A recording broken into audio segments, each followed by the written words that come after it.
Grand Historical Mahasabha of the Boro community. Promkha Peilano Ami Kakasni Hanjak Matei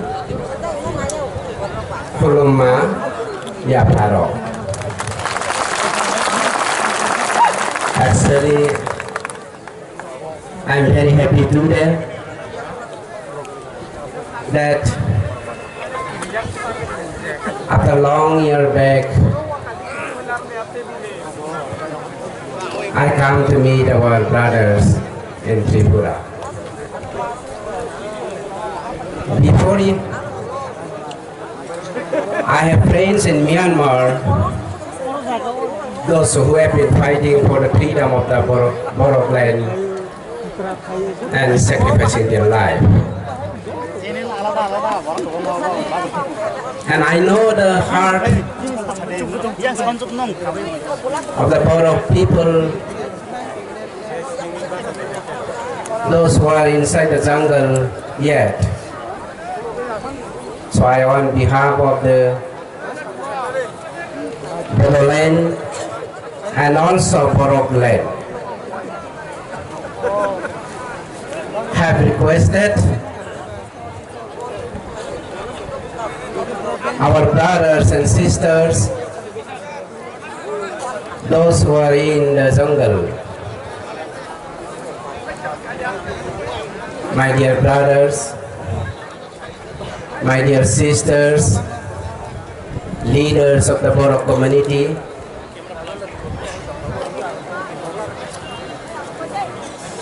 I am not happy that I cannot speak Hindi also.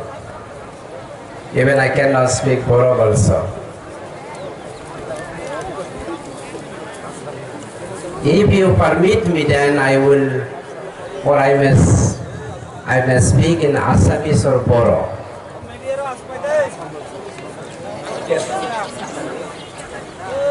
Assamese to ভাল পৰা বুজি পাইছে না সববি ঠিক আছে মই B Nagamese অলপ অলপ লগাই কিনি আসামিজতে শিকব Unity is the strength. আমি সব জানিছে আমি খান Boro community, আমি খান Boro nation have been living 7,000 years back. Since 7,000 years back. Amar Maharaja Azimi আমি খান লগতে থাকিছে আমার Boro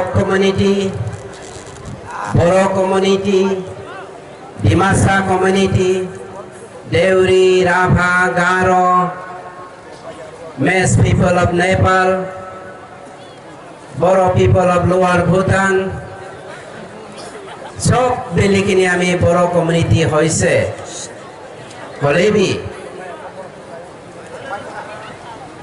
আমি আমার ফিজিক্যাল আমার পলিটিক্যাল আমার ইকোনমিক ৰাইটৰ পৰা আমি দূৰতে থাকিবলৈ হৈছে আমি জানো আমি হিস্ট্ৰিক্যালি আটাইতকৈ পুৰণি এটা জাতি যি জাতি ৭,০০০ বছৰ এইখন মাটিত থাকি পেলাই আমি মাটিৰ অধিকাৰৰ পৰা বঞ্চিত হৈছো আমি জানো আমাৰ মহাৰাজ আজিও আমাৰ এইখন এৰিয়াত আছে কিন্তু আমি আমাৰ ৰাজসিংহাসন হেৰাব লগা হৈছে কাৰণটো হ'ল we are not united আমি যদি ইউনিটি নহয় আমি কেতিয়াও আমাৰ অধিকাৰ আমাৰ প্ৰাপ্য বিচাৰি কেতিয়াও নাপাম আমি যদি একগোট নহওঁ আমাৰ মাজত যদি পাৰ্থক্য থাকে কোনোৱে যদি নিজকে বড়ো বুলি কয় লয় কোনোৱে ডিমাচা কয় লয় কোনোৱে বড়ো বুলি কয় লয় আৰু অহংকাৰ ভাৱে যদি নিজে নিজৰ কথাহে চিন্তা কৰে, মই এটা কথা আপোনালোকক স্পষ্ট কৰিব বিচাৰিছো, আমি যিমান হাজাৰ বছৰ বড়োলেণ্ড, বড়োলেণ্ড, ডিমাছালেণ্ড আৰু ৰাভালেণ্ড নিবিচাৰো কিয়, কেতিয়াও আমি লেণ্ড নাপাম। সেই গতিকে শ্ৰদ্ধেয় ৰাইজ, মই এটা কথা আপোনালোকক ক'ব বিচাৰিছো, যেতিয়া ব্ৰিটিছে ভাৰত আক্ৰমণ কৰিছিল আৰু ভাৰতৰ ৰাজত্ব কৰি আছিল, ব্ৰিটিছসকল সদায় ডিভাইড এণ্ড ৰুলে কৰিছিল, কিছ এণ্ড কিক পলিচি কৰিছিল। 1947 চনৰ 15 আগষ্টৰ আগত আমি ভাৰতীয় মানুহে বুজি পোৱা নাছিল আমাক ব্ৰিটিছসকলে কিয় তেনেকৈ কৰিছে বুলি। আমি ভাবিছিলো ব্ৰিটিছসকলে আমাৰ ৰাজনৈতিক অধিকাৰ, আমাৰ মাটিৰ অধিকাৰ, আমাৰ অৰ্থনৈতিক অধিকাৰৰ পৰা আমাক বঞ্চিত কৰিব নেকি বুলি। কিন্তু আমি যেতিয়া ইউনাইটেড হলো, ব্ৰিটিছে 1947 চনৰ 15 আগষ্টত আমাক এৰি গুচি যাব লগা বাধ্যত পৰিল। আমি নোৱাৰোনে ৰাইজ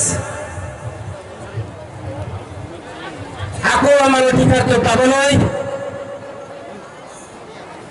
আমাৰ মাটিৰ অধিকাৰ, আমাৰ ৰাজনৈতিক অধিকাৰ, অৰ্থনৈতিক অধিকাৰটো আমি পাবলৈ?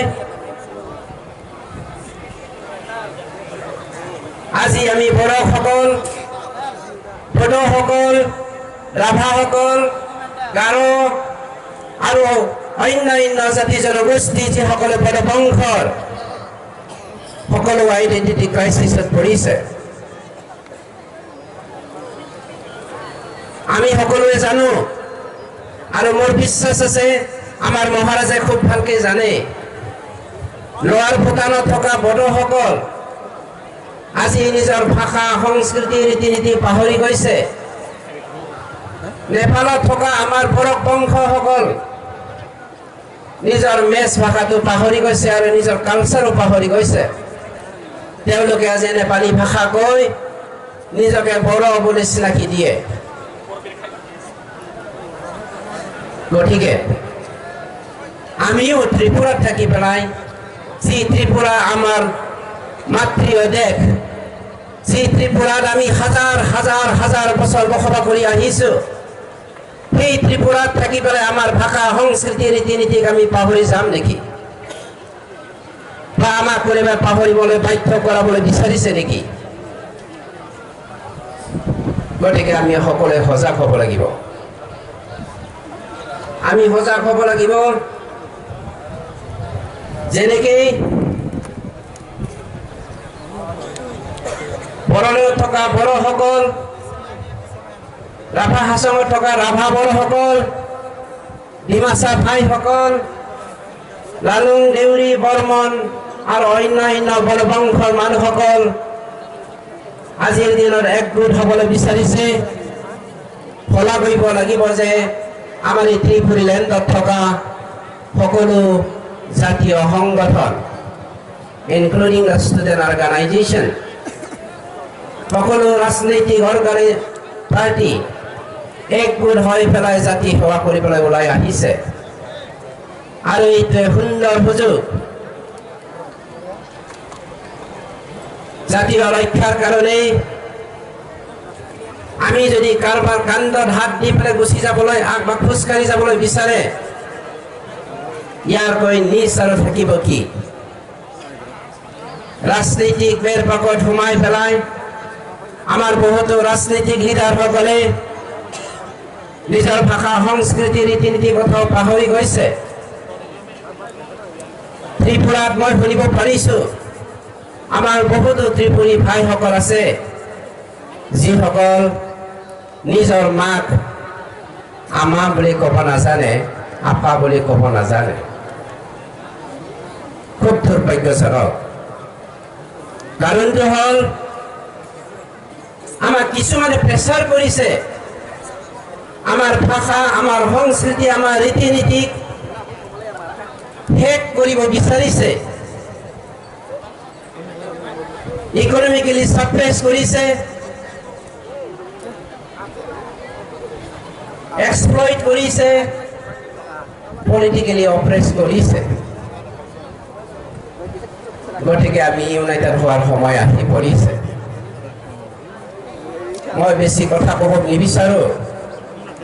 মই এজন বড় বংশৰ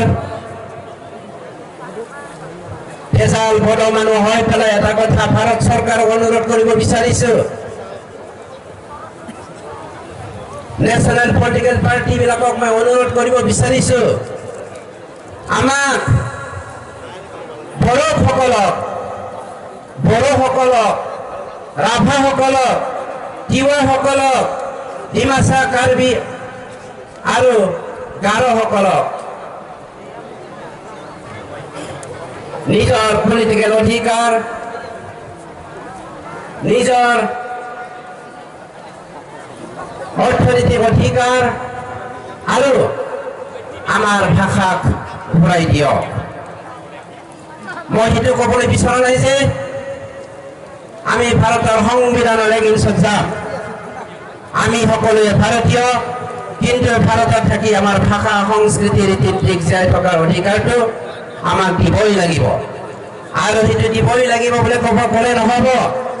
আমাৰ বড়ো ভাষীসকলক মই অনুৰোধ কৰিছো, আমি সকলোৱে ইউনাইট হ'ব লাগিব। আজি যিটো ইউনাইট হৈছে, সেইটো ইউনাইট হোৱাটো যেতিয়ালৈকে বড়োলেণ্ড নাপায় তেতিয়ালৈকে থাকক, এইখিনি অনুৰোধ কৰি মোৰ চুটি বক্তব্য সকলোকে মৰম আৰু শ্ৰদ্ধা জনাই সামৰণি কৰিছো। ধন্যবাদ। বহুত বহুত ধন্যবাদ।